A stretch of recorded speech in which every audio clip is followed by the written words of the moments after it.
Hello మామ నమస్తే. మనకు పడ్డ క్యాట్ ఫిష్ అయితే మనం నీళ్ళలో వదిలిపెడదాం అనుకున్నాం మామ. కానీ అంతలోనే ఈ తాత సైకిల్ వేసుకొని వచ్చి ఈ చేపని తీసుకుపోతా అనేసరికి మనం ఇచ్చేసినాం మామ ఈ తాతకి. ఆ తాత దానికి ఉన్న గాలాన్ని మాత్రం తప్పిస్తుండు మామ. కానీ ఆయన ఎంత తీసినా అది రావట్లేదు మామ. అది గట్టిగా లోపల గుచ్చుకున్నట్టుంది, ఇది రావట్లేదు. కానీ ఆ తాత కర్రలు పెట్టి అవి పెట్టి తీస్తుండు మామ. కానీ అది రావట్లేదు. ఆ తాత గాలాన్ని తీయడానికి కష్టాలు పడుతుండు. మనమే చూడలేక పోయి మనమే తీసినామా, నేనే తీసేసిన. అది వెంటనే వచ్చింది మా.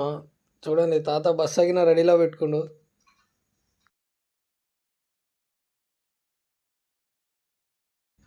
ఆ తాత ఆ చేపని బస్సాలు వేసుకొని తీసుకెళ్తుండు మా.